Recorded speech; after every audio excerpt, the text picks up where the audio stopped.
Hello, I'm Steve Rosansky, President and CEO of the Newport Beach Chamber of Commerce.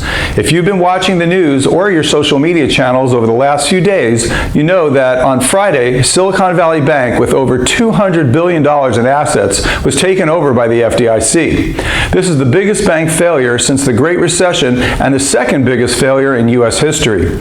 Another bank, Signature Bank, with about $100 billion in assets, was taken over on Sunday.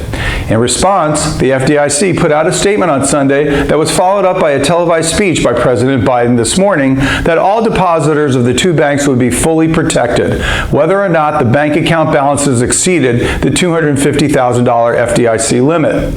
Depositors were able to receive this extraordinary level of protection due to a determination by the Secretary of the Treasury, Janet Yellen, that there was a systemic risk to the banking system and that intervention was necessary. The FDIC has also announced that it would make available additional funding to eligible banking institutions to assure that they have the ability to meet the needs of their depositors. What does this mean? Whether your money is deposited in either of these banks or in another bank, that there's no need to panic. Your funds are secure. Unfortunately, for stockholders and unsecured creditors of these banks, they will not be protected and likely have lost their entire investment and/or the funds lent to these banks. Most of you are probably wondering, why did this happen? As with most things, there are several contributing factors.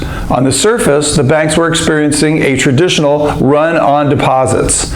This happens when depositors start pulling their money out and the bank doesn't have enough liquid funds to satisfy all the requests. Unfortunately, a bank doesn't have your money just sitting in the vault. As George Bailey pointed out in the movie It's a Wonderful Life, the bank takes the deposits and lends them out for a term of months or years to other bank customers on things like car loans, credit cards, working capital, and mortgages, or the bank invests the funds in things like treasury bills. If the bank doesn't properly anticipate the amount needed to satisfy depositors' withdrawals, it can get into the situation that Silicon Valley Bank did and have to sell assets at a loss in order to raise cash. Silicon Valley Bank also was unusual in that most of the money it had on deposit was related to the tech industry, which is one of the few sectors of the economy that has been struggling, thereby creating an unusually high demand by its customers to spend the money they had on deposit to support their businesses. Most banks are not as highly concentrated in one sector and not subject to the same dilemma. Another contributing factor has been the rapid increase in interest rates by the Federal Reserve that has caused the banks to have to pay more in interest for investor deposits and has caused a decline in the value of their longer-term assets like fixed-rate mortgages or treasury bills. All banks are subject to rising interest rates, but most balance their investments between short and long term so as to not wind up in the same crunch that Silicon Valley and Signature banks did. At this time, the concern in the markets seems to be limited to the regional banks, not large banks like Chase, Bank of America, or Wells Fargo. Interestingly enough, President Biden didn't say that the federal government would backstop all banks that failed.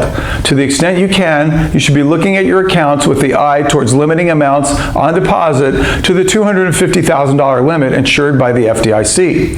However, you will be insured to the limit on multiple accounts if the account ownership is different. So if you have a personal account and an account for your company or a joint account with a spouse, each account should be protected to $250,000. As with any financial matter, you should consult your financial advisor, accountant, or lawyer with regard to your situation.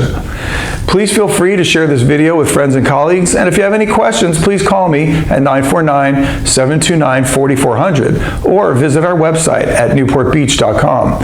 And don't forget to hit the subscribe button below so you'll be sure to receive all of our future video updates. Thank you, be safe, and join the Chamber today.